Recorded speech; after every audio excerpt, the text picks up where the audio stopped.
ನೋಡಿ, ಮಧ್ಯಪ್ರಾಚ್ಯದ ಅಮೆರಿಕಾದ ಎಲ್ಲಾ ಸೇನಾ ನೆಲೆಗಳು ಈಗ ನಾಶವಾಗಿದೆ. ಅಳಿದುಳಿದಂತಹ ಸೇನಾ ನೆಲೆಗಳನ್ನೂ ಕೂಡ ಈಗ ಇರಾನ್ ಹುಡುಕಿ ನಾಶ ಮಾಡ್ತಾ ಇದೆ. ಯಾವುದನ್ನು ಕೂಡ ಬಿಡ್ತಾ ಇಲ್ಲ. ಇದರ ಮಧ್ಯೆ ಸೇಫ್ ಆಗೋದಕ್ಕೆ ನೋಡ್ತಾ ಇದ್ದಾರೆ ಅಧ್ಯಕ್ಷ ಟ್ರಂಪ್ ಅವರು. ಅಮೆರಿಕಾದ ವೈಟ್ ಹೌಸ್ ಕೆಳಗೆ ನಿರ್ಮಾಣವಾಗ್ತಾ ಇದೆ ಬಂಕರ್. ಈ ಬಂಕರ್ ಅನ್ನ ಬಾಲ್ ರೂಮ್ ಅಂತ ಕರೀತಾರೆ. ಎಂಥದ್ದೇ ದಾಳಿ ನಡೆದರೂ ಕೂಡ ಈ ಬಾಲ್ ರೂಮ್ ಜಗ್ಗೋದಿಲ್ಲ. ಈ bunker bullet proof, drone proof ಅಂತ ಟ್ರಂಪ್ ಹೇಳ್ತಾ ಇದ್ದಾರೆ. ಬಂದೂಕು, ಡ್ರೋನ್ ಮೂಲಕ ದಾಳಿ ಮಾಡೋದು ಕೂಡ ಅಸಾಧ್ಯ. ಈ ಬಾಲ್ ರೂಮ್ ಮೇಲೆ ಆ ವೈಟ್ ಹೌಸ್ ಕೆಳಗಡೆ ಇದು ನಿರ್ಮಾಣ ಆಗ್ತಾ ಇದೆ. ಅಂತ ಭೀಕರ ದಾಳಿಗಳು ಶತ್ರು ರಾಷ್ಟ್ರದ ಮೇಲೆ ಆದರೆ, ಶತ್ರು ರಾಷ್ಟ್ರಗಳಿಂದ ಆದರೆ ಅವರು ವೈಟ್ ಹೌಸ್ ಅನ್ನೇ ಟಾರ್ಗೆಟ್ ಮಾಡಿದರೆ ಯಾವ ರೀತಿಯ ಸಮಸ್ಯೆಯೂ ಆಗೋದಿಲ್ಲ ಅನ್ನುವಂತ ಮಾತಿವರದು. ಡ್ರೋನ್ ಪ್ರೂಫ್ ಮಾಳಿಗೆ, ಬುಲೆಟ್ ಪ್ರೂಫ್ ಕಿಟಕಿ ಅವುಗಳಿಗೆ ಅಳವಡಿಸಿದ್ದಾರೆ. ಆದರೆ ಬಂಕರ್ ನಿರ್ಮಾಣಕ್ಕೆ ಸರ್ಕಾರ ಹಣ ಕೊಡೋದಿಲ್ವಂತೆ. ಹಾಗಿದ್ರೆ ಯಾರು ಕೊಡ್ತಾರೆ? ಜನರಿಂದ ಹಣ ಸಂಗ್ರಹಿಸಿ ಈ ಬಾಲ್ ರೂಮ್ ಅನ್ನ ನಿರ್ಮಿಸ್ತಾರಂತೆ. ವೈಟ್ ಹೌಸ್ ಕೆಳಗೆ ದೊಡ್ಡ ಮಿಲಿಟರಿ ಕಾಂಪ್ಲೆಕ್ಸ್ ಕೂಡ ನಿರ್ಮಾಣ ಆಗುತ್ತೆ. ಮೀಟಿಂಗ್ ಜೊತೆ ದೊಡ್ಡ ಸಮಾರಂಭ ಮಾಡಬಹುದಂತೆ ಆ ರೂಮಲ್ಲಿ. 1,000 ಜನರು ಸುಲಭವಾಗಿ ಇರೋದಕ್ಕೆ ಆ ಬಾಲ್ ರೂಮ್ ಅಲ್ಲಿ ಅವಕಾಶ ಇದೆಯಂತೆ. ಇರಾನ್ ದಾಳಿ ನಡೆಸಿದ್ರೆ ಟ್ರಂಪ್ ಬಂಕರ್ ಸೇರೋದು ಫೇಕ್ಸ್ ಆ ಬಾಲ್ ರೂಮ್ ಒಳಗಡೆ. ಹಿಂಗಾಗಿ ತನ್ನ ಸೇಫ್ಟಿನ ಟ್ರಂಪ್ ನೋಡ್ಕೊಳ್ತಾ ಇರೋದು. ಆಶ್ಚರ್ಯ ಏನಂತಂದ್ರೆ, ಇರಾನ್ನವರು ಅಮೆರಿಕಾಗ್ ನುಗ್ಗಿ ಅಮೆರಿಕಾದಿಂದ ವೈಟ್ ಹೌಸ್ಗೆ ಹೋಗಿ ಟಾರ್ಗೆಟ್ ಮಾಡ್ತಾರಾ? ಅಷ್ಟರ ಮಟ್ಟಿಗೆ ಈಗ ಭಯ ಶುರುವಾಗಿದೆಯಾ ಟ್ರಂಪ್ಗೆ? ಇದು ಅಸಲಿ ಮ್ಯಾಟರ್. ನೆಕ್ಸ್ಟ್ ನೋಡಿ, ಮಧ್ಯಪ್ರಾಚ್ಯದ ಅಮೆರಿಕಾದ ಎಲ್ಲಾ ಸೇನಾ ನೆಲೆಗಳು ಈಗ ನಾಶವಾಗಿದೆ. ಅಳಿದುಳಿದಂತಹ ಸೇನಾ ನೆಲೆಗಳನ್ನೂ ಕೂಡ ಈಗ ಇರಾನ್ ಹುಡುಕಿ ನಾಶ ಮಾಡ್ತಾ ಇದೆ. ಯಾವುದನ್ನು ಕೂಡ ಬಿಡ್ತಾ ಇಲ್ಲ. ಇದರ ಮಧ್ಯೆ ಸೇಫ್ ಆಗೋದಕ್ಕೆ ನೋಡ್ತಾ ಇದ್ದಾರೆ ಅಧ್ಯಕ್ಷ ಟ್ರಂಪ್ ಅವರು. ಅಮೆರಿಕಾದ ವೈಟ್ ಹೌಸ್ ಕೆಳಗೆ ನಿರ್ಮಾಣವಾಗ್ತಾ ಇದೆ ಬಂಕರ್. ಈ ಬಂಕರ್ ಅನ್ನ ಬಾಲ್ ರೂಮ್ ಅಂತ ಕರೀತಾರೆ. ಎಂಥದ್ದೇ ದಾಳಿ ನಡೆದರೂ ಕೂಡ ಈ ಬಾಲ್ ರೂಮ್ ಜಗ್ಗೋದಿಲ್ಲ. ಈ bunker bullet proof, drone proof ಅಂತ ಟ್ರಂಪ್ ಹೇಳ್ತಾ ಇದ್ದಾರೆ. ಬಂದೂಕು, ಡ್ರೋನ್ ಮೂಲಕ ದಾಳಿ ಮಾಡೋದು ಕೂಡ ಅಸಾಧ್ಯ. ಈ ಬಾಲ್ ರೂಮ್ ಮೇಲೆ ಆ ವೈಟ್ ಹೌಸ್ ಕೆಳಗಡೆ ಇದು ನಿರ್ಮಾಣ ಆಗ್ತಾ ಇದೆ. ಅಂತ ಭೀಕರ ದಾಳಿಗಳು ಶತ್ರು ರಾಷ್ಟ್ರದ ಮೇಲೆ ಆದರೆ, ಶತ್ರು ರಾಷ್ಟ್ರಗಳಿಂದ ಆದರೆ ಅವರು ವೈಟ್ ಹೌಸ್ ಅನ್ನೇ ಟಾರ್ಗೆಟ್ ಮಾಡಿದರೆ ಯಾವ ರೀತಿಯ ಸಮಸ್ಯೆಯೂ ಆಗೋದಿಲ್ಲ ಅನ್ನುವಂತ ಮಾತಿವರದು. ಡ್ರೋನ್ ಪ್ರೂಫ್ ಮಾಳಿಗೆ, ಬುಲೆಟ್ ಪ್ರೂಫ್ ಕಿಟಕಿ ಅವುಗಳಿಗೆ ಅಳವಡಿಸಿದ್ದಾರೆ. ಆದರೆ ಬಂಕರ್ ನಿರ್ಮಾಣಕ್ಕೆ ಸರ್ಕಾರ ಹಣ ಕೊಡೋದಿಲ್ವಂತೆ. ಹಾಗಿದ್ರೆ ಯಾರು ಕೊಡ್ತಾರೆ? ಜನರಿಂದ ಹಣ ಸಂಗ್ರಹಿಸಿ ಈ ಬಾಲ್ ರೂಮ್ ಅನ್ನ ನಿರ್ಮಿಸ್ತಾರಂತೆ. ವೈಟ್ ಹೌಸ್ ಕೆಳಗೆ ದೊಡ್ಡ ಮಿಲಿಟರಿ ಕಾಂಪ್ಲೆಕ್ಸ್ ಕೂಡ ನಿರ್ಮಾಣ ಆಗುತ್ತೆ. ಮೀಟಿಂಗ್ ಜೊತೆ ದೊಡ್ಡ ಸಮಾರಂಭ ಮಾಡಬಹುದಂತೆ ಆ ರೂಮಲ್ಲಿ. 1,000 ಜನರು ಸುಲಭವಾಗಿ ಇರೋದಕ್ಕೆ ಆ ಬಾಲ್ ರೂಮ್ ಅಲ್ಲಿ ಅವಕಾಶ ಇದೆಯಂತೆ. ಇರಾನ್ ದಾಳಿ ನಡೆಸಿದ್ರೆ ಟ್ರಂಪ್ ಬಂಕರ್ ಸೇರೋದು ಫೇಕ್ಸ್ ಆ ಬಾಲ್ ರೂಮ್ ಒಳಗಡೆ.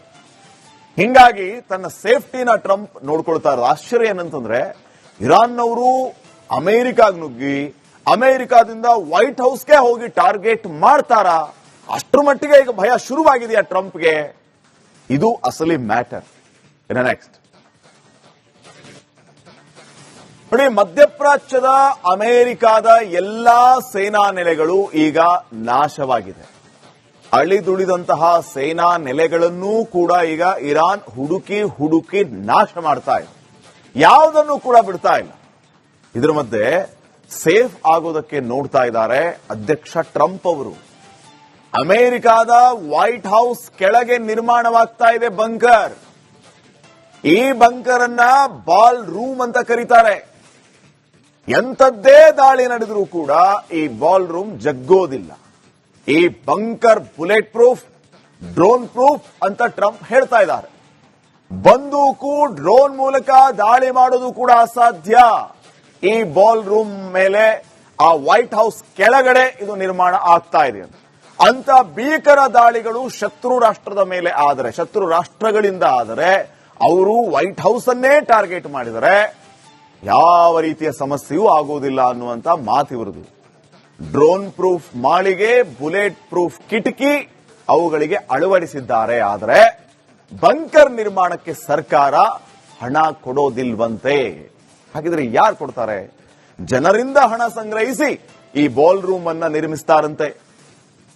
ವೈಟ್ ಹೌಸ್ ಕೆಳಗೆ ದೊಡ್ಡ ಮಿಲಿಟರಿ ಕಾಂಪ್ಲೆಕ್ಸ್ ಕೂಡ ನಿರ್ಮಾಣ ಆಗುತ್ತೆ. ಮೀಟಿಂಗ್ ಜೊತೆ ದೊಡ್ಡ ಸಮಾರಂಭ ಮಾಡಬಹುದಂತೆ ಆ ರೂಮಲ್ಲಿ.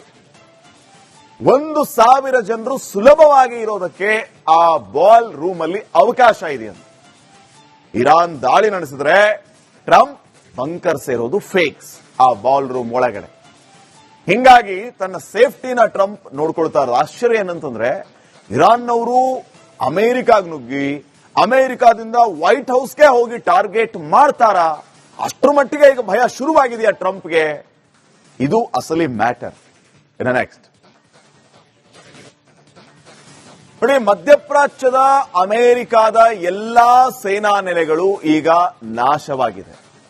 ಅಳಿದುಳಿದಂತಹ ಸೇನಾ ನೆಲೆಗಳನ್ನೂ ಕೂಡ ಈಗ ಇರಾನ್ ಹುಡುಕಿ ನಾಶ ಮಾಡ್ತಾ ಇದೆ. ಯಾವುದನ್ನು ಕೂಡ ಬಿಡ್ತಾ ಇಲ್ಲ. ಇದರ ಮಧ್ಯೆ ಸೇಫ್ ಆಗೋದಕ್ಕೆ ನೋಡ್ತಾ ಇದ್ದಾರೆ ಅಧ್ಯಕ್ಷ ಟ್ರಂಪ್ ಅವರು. ಅಮೆರಿಕಾದ ವೈಟ್ ಹೌಸ್ ಕೆಳಗೆ ನಿರ್ಮಾಣವಾಗ್ತಾ ಇದೆ ಬಂಕರ್. ಈ ಬಂಕರ್ ಅನ್ನ ಬಾಲ್ ರೂಮ್ ಅಂತ ಕರೀತಾರೆ. ಎಂಥದ್ದೇ ದಾಳಿ ನಡೆದರೂ ಕೂಡ ಈ ಬಾಲ್ ರೂಮ್ ಜಗ್ಗೋದಿಲ್ಲ. ಈ bunker bullet proof, drone proof ಅಂತ ಟ್ರಂಪ್ ಹೇಳ್ತಾ ಇದ್ದಾರೆ. ಬಂದೂಕು, ಡ್ರೋನ್ ಮೂಲಕ ದಾಳಿ ಮಾಡೋದು ಕೂಡ ಅಸಾಧ್ಯ. ಈ ಬಾಲ್ ರೂಮ್ ಮೇಲೆ ಆ ವೈಟ್ ಹೌಸ್ ಕೆಳಗಡೆ ಇದು ನಿರ್ಮಾಣ ಆಗ್ತಾ ಇದೆ. ಅಂತ ಭೀಕರ ದಾಳಿಗಳು ಶತ್ರು ರಾಷ್ಟ್ರದ ಮೇಲೆ ಆದರೆ, ಶತ್ರು ರಾಷ್ಟ್ರಗಳಿಂದ ಆದರೆ ಅವರು ವೈಟ್ ಹೌಸ್ ಅನ್ನೇ ಟಾರ್ಗೆಟ್ ಮಾಡಿದರೆ ಯಾವ ರೀತಿಯ ಸಮಸ್ಯೆಯೂ ಆಗುವುದಿಲ್ಲ ಅನ್ನುವಂತ ಮಾತಿವರದು. ಡ್ರೋನ್ ಪ್ರೂಫ್ ಮಾಳಿಗೆ, ಬುಲೆಟ್ ಪ್ರೂಫ್ ಕಿಟಕಿ ಅವುಗಳಿಗೆ ಅಳವಡಿಸಿದ್ದಾರೆ. ಆದರೆ ಬಂಕರ್ ನಿರ್ಮಾಣಕ್ಕೆ ಸರ್ಕಾರ ಹಣ ಕೊಡೋದಿಲ್ವಂತೆ. ಹಾಗಿದ್ರೆ ಯಾರು ಕೊಡ್ತಾರೆ? ಜನರಿಂದ ಹಣ ಸಂಗ್ರಹಿಸಿ ಈ ಬಾಲ್ ರೂಮ್ ಅನ್ನ ನಿರ್ಮಿಸ್ತಾರಂತೆ. ವೈಟ್ ಹೌಸ್ ಕೆಳಗೆ ದೊಡ್ಡ ಮಿಲಿಟರಿ ಕಾಂಪ್ಲೆಕ್ಸ್ ಕೂಡ ನಿರ್ಮಾಣ ಆಗುತ್ತೆ. ಮೀಟಿಂಗ್ ಜೊತೆ ದೊಡ್ಡ ಸಮಾರಂಭ ಮಾಡಬಹುದಂತೆ ಆ ರೂಮಲ್ಲಿ. 1,000 ಜನರು ಸುಲಭವಾಗಿ ಇರೋದಕ್ಕೆ ಆ ಬಾಲ್ ರೂಮ್ ಅಲ್ಲಿ ಅವಕಾಶ ಇದೆಯಂತೆ. ಇರಾನ್ ದಾಳಿ ನಡೆಸಿದ್ರೆ ಟ್ರಂಪ್ ಬಂಕರ್ ಸೇರೋದು ಫೇಕ್ಸ್ ಆ ಬಾಲ್ ರೂಮ್ ಒಳಗಡೆ. ಹಿಂಗಾಗಿ ತನ್ನ ಸೇಫ್ಟಿನ ಟ್ರಂಪ್ ನೋಡ್ಕೊಳ್ತಾ ಇರೋದು. ಆಶ್ಚರ್ಯ ಏನಂತಂದ್ರೆ ಇರಾನ್ನವರು ಅಮೆರಿಕಾಗ್ ನುಗ್ಗಿ ಅಮೆರಿಕಾದಿಂದ ವೈಟ್ ಹೌಸ್ಗೆ ಹೋಗಿ ಟಾರ್ಗೆಟ್ ಮಾಡ್ತಾರ? ಅಷ್ಟರ ಮಟ್ಟಿಗೆ ಈಗ ಭಯ ಶುರುವಾಗಿದೆಯಾ ಟ್ರಂಪ್ಗೆ? ಇದು ಅಸಲಿ ಮ್ಯಾಟರ್. ನೆಕ್ಸ್ಟ್